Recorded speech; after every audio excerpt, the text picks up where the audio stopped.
ഉമ്മൻചാണ്ടിക്കെതിരായ കത്തയച്ചത് ചെന്നിത്തല തന്നെയെന്ന് ഹൈക്കമാൻഡിന്റെ സ്ഥിരീകരണം. വിവാദങ്ങൾ സമഗ്ര അന്വേഷണം വേണമെന്ന കെപിസിസി കാര്യം ഗൗരവമായി കാണുന്നുവെന്നും ഏതു തരത്തിലുള്ള അന്വേഷണം വേണമെന്ന് സർക്കാർ തീരുമാനിക്കട്ടെയെന്നും കെപിസിസി പറഞ്ഞു. ഹൈക്കമാൻഡിന് നൽകിയതായി റിപ്പോർട്ട് ചെയ്യപ്പെട്ട മുഖ്യമന്ത്രി ഉമ്മൻചാണ്ടിക്കെതിരെയുള്ള ആഭ്യന്തരമന്ത്രി രമേശ് ചെന്നിത്തലയുടെ കത്ത് സംബന്ധിച്ച് സമഗ്ര അന്വേഷണം വേണമെന്നാണ് കെപിസിസി സർക്കാരിനോട് ആവശ്യപ്പെട്ടത്. അന്വേഷണം ഏതു തരത്തിലുള്ളതാകണമെന്നത് സർക്കാർ തീരുമാനമെടുക്കും. രമേശ് ചെന്നിത്തല കത്ത് നൽകിയിട്ടില്ല എന്ന കാര്യം പൂർണ്ണമായും നിഷേധിച്ചിട്ടുണ്ട്. കെപിസിസി രമേശ് ചെന്നിത്തലയെ പൂർണ്ണമായും വിശ്വാസത്തിലെടുക്കുന്നതായും VM സുധീരൻ പറഞ്ഞു. കെപിസിസി നിർവാഹക സമിതി യോഗ തീരുമാനങ്ങൾ വിശദീകരിക്കുകയായിരുന്നു VM സുധീരൻ. സംസ്ഥാനത്തെ ആഭ്യന്തര വകുപ്പ് മന്ത്രിയെ ബന്ധപ്പെടുത്തി അദ്ദേഹം ഇങ്ങനൊരു കത്ത് അയച്ചതായ മാധ്യമങ്ങളിൽ വന്ന റിപ്പോർട്ട് വളരെ ഗൗരവത്തോടുകൂടി തന്നെ കാണേണ്ടിയിരിക്കുന്നു. അതുകൊണ്ട് ഇതേ സംബന്ധിച്ച് സമഗ്രമായ ഒരു അന്വേഷണം നടത്തണം എന്ന് കെപിസിസി സർക്കാരിനോട് ആവശ്യപ്പെട്ടിട്ടുണ്ട്. അതേസമയം കത്തിനെക്കുറിച്ച് പാർട്ടിതല അന്വേഷണം നടത്തേണ്ടതല്ലേ എന്നും ഹൈക്കമാൻഡിൽ വിവരം ചോദിച്ചാൽ പോരെ എന്നുമുള്ള ചോദ്യങ്ങൾക്ക് മറുപടി നൽകാൻ സുധീരൻ തയ്യാറായില്ല. കത്തിന്റെ കാര്യത്തിൽ തുറന്നടിച്ച മറുപടിയായിരുന്നു രമേശ് ചെന്നിത്തല കെപിസിസി യോഗത്തിൽ നൽകിയത്. കത്ത് തൻ്റേതല്ല, അഭിപ്രായ വ്യത്യാസങ്ങളുണ്ട്, അതെല്ലാം എപ്പോൾ ആരോട് എങ്ങനെ പറയണമെന്ന് തനിക്കറിയാമെന്നും രമേശ് ചെന്നിത്തല വ്യക്തമാക്കി. കത്ത് സംബന്ധിച്ച ആഭ്യന്തരമന്ത്രി എന്ന നിലയിൽ അന്വേഷണം നടത്തുകയാണ്. 9 വർഷം കെപിസിസി പ്രസിഡന്റും 16 പ്രാവശ്യം AICC അംഗവുമായിരുന്ന തനിക്ക് സോണിയാഗാന്ധിയോട് എന്ത് എപ്പോൾ അറിയിക്കണമെന്നതിൽ വ്യക്തതയുണ്ടെന്നും രമേശ് ചെന്നിത്തല യോഗത്തിൽ പറഞ്ഞു. കത്തിനെക്കുറിച്ച് സംശയം നിലനിൽക്കുന്ന സാഹചര്യത്തിലാണ് ഉടനടി രമേശ് ചെന്നിത്തല ദില്ലിയിലേക്ക് പോയതെന്നതും ശ്രദ്ധേയമാണ്. അതേസമയം DCC പുനഃസംഘടന അടുത്ത ദിവസം തന്നെ പൂർത്തിയാക്കുമെന്നും VM സുധീരൻ അറിയിച്ചു. News bureau, Thiruvananthapuram.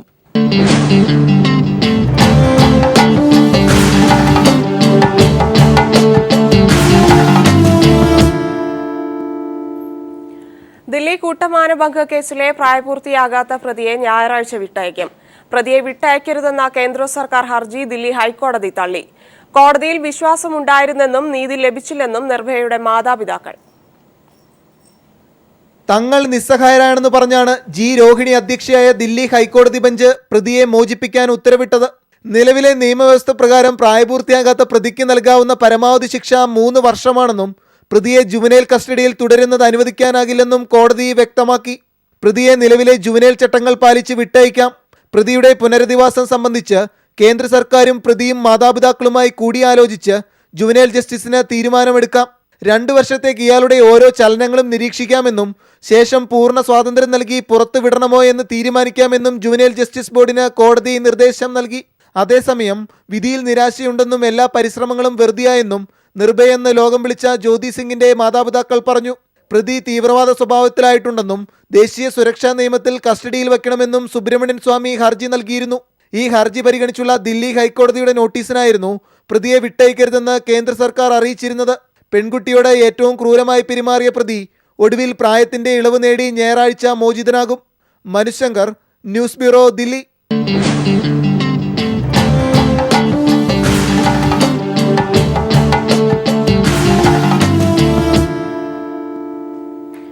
Free basics ക്യാമ്പയിന്റെ പേരിൽ ജനങ്ങളെ തെറ്റിദ്ധരിപ്പിച്ച് ഫേസ്ബുക്ക്. internet.orgയുടെ പുതുരൂപമായ ഫ്രീ ബേസിക്സിന് പിന്തുണ തേടിയാണ് ഫേസ്ബുക്ക് രംഗത്തെത്തിയത്. നിശ്ചിത സൈറ്റുകൾക്ക് തുക ഈടാക്കുന്ന പദ്ധതി സൗജന്യ ഇന്റർനെറ്റ് വാഗ്ദാനം ചെയ്യുന്നെന്ന് പറഞ്ഞാണ് ഉപഭോക്താക്കളുടെ പിന്തുണ തേടുന്നത്. നെറ്റ് സമത്വം അട്ടിമറിക്കപ്പെടുന്നുവെന്ന് അഭിപ്രായപ്പെടുന്നവർക്ക് ഫേസ്ബുക്കിന്റെ വിമർശനവുമുണ്ട്. ഫേസ്ബുക്കിൽ ലോഗിൻ ചെയ്യുന്ന സമയത്താണ് ട്രായ്ക്ക് ഇമെയിൽ അയക്കാനുള്ള നോട്ടിഫിക്കേഷൻ ഉപയോക്താവിന് ലഭിക്കുക. സൗജന്യ ഇന്റർനെറ്റ് വാഗ്ദാനം ചെയ്യുന്ന ഫ്രീ ബേസിക്സ് അപകടത്തിലാണെന്നും പിന്തുണ നൽകി ടെലികോം അതോറിറ്റിക്ക് സന്ദേശം അയക്കണമെന്നുമാണ് നോട്ടിഫിക്കേഷൻ. എന്നാൽ നിശ്ചിത സേവനങ്ങൾക്ക് പണം നൽകേണ്ടിടത്താണ് സൗജന്യ ഇന്റർനെറ്റ് എന്ന് ഫേസ്ബുക്ക് തെറ്റിദ്ധരിപ്പിക്കുന്നത്. ഈ സന്ദേശത്തിൽ ക്ലിക്ക് ചെയ്താൽ പദ്ധതിയെ പിന്തുണച്ച് ട്രായ്ക്ക് ഇമെയിൽ അയക്കാനുള്ള പേജിൽ എത്തിച്ചേരും. എന്നാൽ ഫ്രീ ബേസിക്സിനെ പിന്തുണയ്ക്കുന്നെന്ന് കമ്പനി നേരത്തെ തയ്യാറാക്കി വച്ചിരുന്ന സന്ദേശമാണ് ട്രായ്ക്ക് സെൻഡ് ചെയ്യപ്പെടുക. ഫ്രീ ബേസിക്സ് സൗജന്യ പദ്ധതിയാണെന്ന് തെറ്റിദ്ധരിച്ച് ഉപയോക്താക്കൾ ഇമെയിൽ അയക്കുന്നതോടെ കമ്പനിയുടെ ലക്ഷ്യം നേടുന്നു. ഒരു വ്യക്തി മെസ്സേജ് അയച്ചാൽ അയാളുടെ ഫ്രണ്ട് ലിസ്റ്റിലുള്ളവർക്കും നോട്ടിഫിക്കേഷൻ പോകുന്ന രീതിയിലാണിത്. ഫ്രീ ബേസിക്സിനെതിരെ ഇന്ത്യയിൽ ചിലർ പ്രവർത്തിക്കുന്നുണ്ടെന്നും ഇത് ജനങ്ങളുടെ ഇന്റർനെറ്റ് സേവനത്തെ ഇല്ലാതാക്കുന്നെന്നും ഫേസ്ബുക്ക് പറയുന്നു. റിലയൻസ് ആണ് ഫ്രീ ബേസിക്സിന്റെ സർവീസ് പ്രൊവൈഡർമാർ. internet.org എന്ന പഴയ വീഞ്ഞിനെ ഫ്രീ ബേസിക്സ് എന്ന പുതിയ കുപ്പിയിലാക്കി ഇന്റർനെറ്റ് എന്നത് ഫേസ്ബുക്ക് എന്നാക്കി ചുരുക്കുക എന്ന കമ്പനിയുടെ വലിയ ലക്ഷ്യമാണ് ഇതിന് പിന്നിൽ. Manushankar, news bureau, Delhi.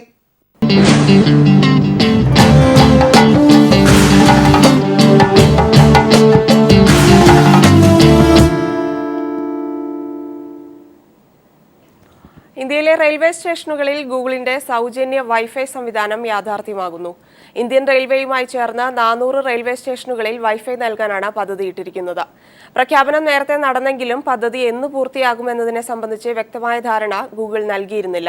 കഴിഞ്ഞ ദിവസമാണ് ഗൂഗിൾ ഫോർ ഇന്ത്യ ഇവന്റിൽ ഇതേ സംബന്ധിച്ച വിവരങ്ങൾ ഗൂഗിൾ സിഇഒ സുന്ദർ പിച്ചൈ പങ്കുവച്ചത്.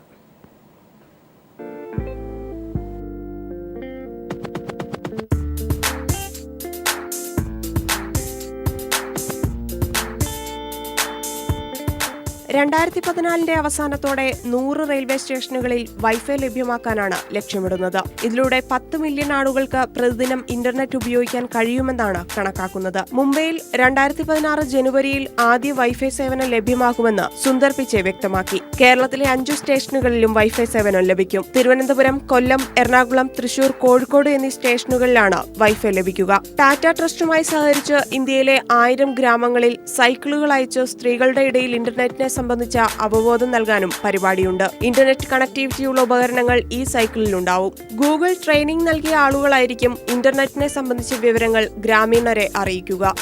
ഇന്ത്യൻ വംശജനായ സുന്ദർ പിച്ചൈയുടെ അഭിപ്രായത്തിൽ ഇന്റർനെറ്റിന് ഇന്ത്യയെ കാര്യമായി സ്വാധീനിക്കാൻ കഴിയുമെന്നാണ്. ഇന്ത്യയിൽ സാങ്കേതികം അനുദിനം വളരുമ്പോഴും ഓഫ്ലൈനായി തുടരുന്ന ഒട്ടനേകം ആളുകളുണ്ട്. അവരെ അഭിസംബോധന ചെയ്തേ പറ്റൂ എന്നാണ് സുന്ദർ പിച്ചൈ പറയുന്നത്. ബലൂണുകളുടെ സഹായത്തോടെ ലോകത്തിലെ വിവിധ ഭാഗങ്ങളിൽ ഇന്റർനെറ്റ് എത്തിക്കാനുള്ള ശ്രമങ്ങളാണ് ഗൂഗിൾ പ്രൊജക്ട് ലൂൺ എന്ന പദ്ധതിയിലൂടെ നടത്തുന്നത്.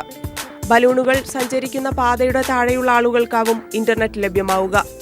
നേരത്തെ തന്നെ ശ്രീലങ്ക ഈ പദ്ധതിയുടെ ഭാഗമാകുന്നതിനായി ഫേസ്ബുക്കുമായി ഉടമ്പടിയിൽ ഏർപ്പെട്ടിട്ടുണ്ട്.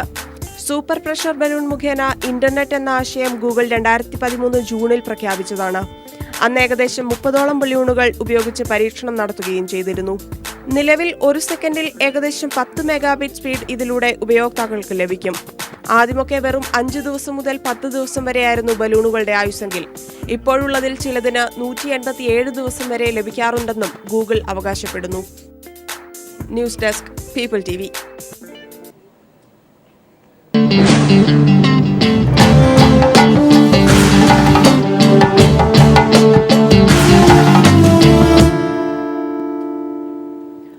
രണ്ടു വയസ്സ് പ്രായമുള്ള കുട്ടിയുടെ എക്സ്റേ മാറി ചികിത്സ നടത്തി.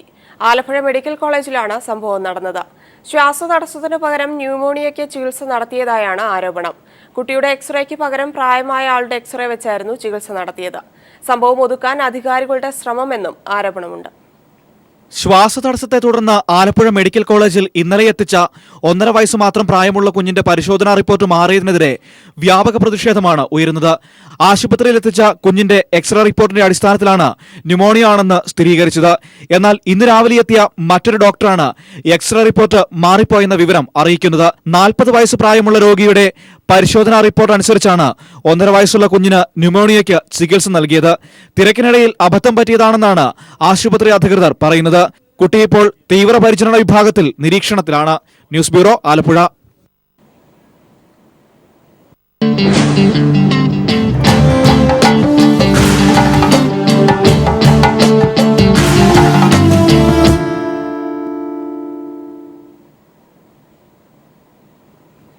മനുഷ്യസൃഷ്ടിയായ അന്തരീക്ഷ മലിനീകരണം കാരണം ബോട്ടിലുകളിൽ നിറച്ച ഓക്സിജനുകൾ വാങ്ങിയാണ് ബെയ്ജിംഗ് ഉൾപ്പെടെയുള്ള ചൈനീസ് നഗരങ്ങളിൽ താമസിക്കുന്നവർ.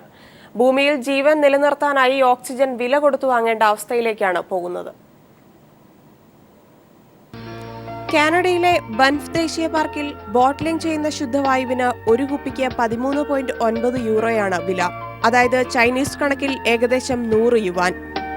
വെള്ളത്തേക്കാൾ 50 ഇരട്ടി പണം കൊടുത്താണ് കനേഡിയൻ കമ്പനിയിൽ നിന്ന് ചൈനക്കാർ ശ്വാസവായു വാങ്ങുന്നത്. ഇതോടൊപ്പം തന്നെ ജിയാങ്സു പ്രവിശ്യയിലെ ഒരു റെസ്റ്റോറന്റിന്റെ വായു ശുദ്ധീകരിക്കുന്നതിനായി പ്രത്യേകം തുക ഉപഭോക്താക്കളിൽ നിന്ന് ഈടാക്കുന്നതും ശ്രദ്ധ നേടി. അനുവാദമില്ലാതെ അധിക തുക ഈടാക്കിയത് അധികാരികൾ ഇടപെട്ട് നിർത്തലാക്കിയെങ്കിലും പൊതുജനങ്ങളുടെ പ്രതികരണം ശ്രദ്ധേയമാവുന്നു. നല്ല വായുവിനു വേണ്ടി കൂടുതൽ പണം കൊടുക്കേണ്ടി വന്നാൽ അതിനും തയ്യാറാണെന്നാണ് റെസ്റ്റോറന്റിലെത്തുന്ന ഭൂരിഭാഗം പേരും പ്രതികരിക്കുന്നത്. മലിനീകരിക്കപ്പെടുന്ന വായുവിന്റെ കണക്കെടുത്താൽ ലോകത്തൊന്നാം സ്ഥാനം ബെയ്ജിങ്ങിനാണ്. ശീതകാലം എത്തുമ്പോൾ മൂടൽമഞ്ഞിനൊപ്പം വായുവിന്റെ സാന്ദ്രത കൂടി വർദ്ധിക്കുന്നതോടെ മലിനീകരണം ഏറ്റവും ഉയർന്ന അളവിലെത്തുന്നു. ഇത്തവണയും കടുത്ത മൂടൽമഞ്ഞെത്തിയപ്പോഴാണ് ചൈനക്കാർ പതിവ് പോലെ വിഷവായു ശ്വസിച്ചു തുടങ്ങിയത്. എന്നാൽ എല്ലാ വർഷത്തെയും പോലെ ഒരാഴ്ചയ്ക്ക് ശേഷവും മൂടൽമഞ്ഞ് അന്തരീക്ഷത്തിൽ നിന്ന് പിന്മാറിയില്ല, മറിച്ച് കൂടുതൽ ശക്തിയാർജിക്കുകയും ചെയ്തു. തെക്കനേഷ്യൻ രാജ്യങ്ങളിൽ വ്യാപകമായ പാമലിൻ മരങ്ങൾ കർഷകർ തീയിട്ട് നശിപ്പിച്ചതാണ് ഇതിന് കാരണമെന്നാണ് റിപ്പോർട്ടുകൾ. മലിനീകരണം ശക്തമായതോടെ റെഡ് അലേർട്ട് നൽകിയ ഭരണകൂടം വാഹനങ്ങൾക്കും കർശന നിയന്ത്രണം ഏർപ്പെടുത്തി. വായുമലിനീകരണത്തിന് ബെയ്ജിങ്ങിന് തൊട്ടുപുറകിലാണ് ദില്ലിയുടെ സ്ഥാനം. അതുകൊണ്ടുതന്നെ ബെയ്ജിങ്ങിൽ സംഭവിച്ചതുപോലെ ശ്വാസവായു പണം കൊടുത്തു വാങ്ങേണ്ടി വരുന്നത് ഒഴിവാക്കണമെങ്കിൽ കർശന നിയന്ത്രണവും കടുത്ത മുൻകരുതലുകളും അനിവാര്യമാണ്. ശുദ്ധജലം ഇന്ന് ലോകത്തെ വലിയൊരു വിഭാഗം ജനതയ്ക്ക് അന്യമാണ്. മലിനമാക്കുന്നത് തുടർന്നാൽ ശുദ്ധവായുവും പണമുള്ളവന് മാത്രം സ്വന്തമാക്കാൻ പറ്റുന്ന കാലം ദൂരെയല്ല. News desk, people TV.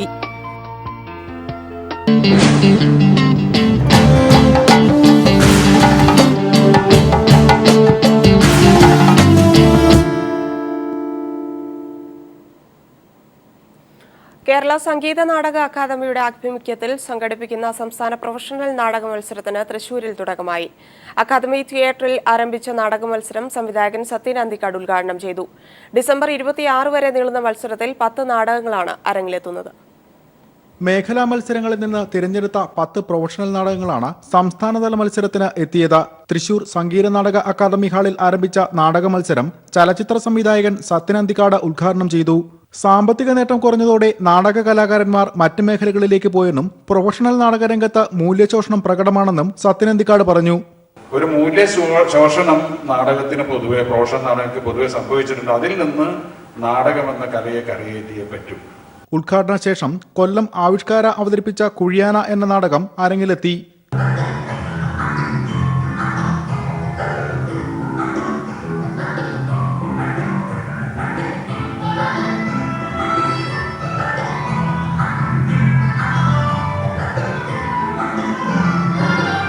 December 26 വരെ നീളുന്ന മത്സരത്തിൽ അരങ്ങിലെത്തുന്ന 10 നാടകങ്ങൾക്കും 1 ലക്ഷം രൂപ വീതം സബ്സിഡി നൽകും. മികച്ച നാടക സംഘത്തിനും കലാകാരന്മാർക്കും പ്രത്യേക പുരസ്കാരങ്ങൾ നൽകും.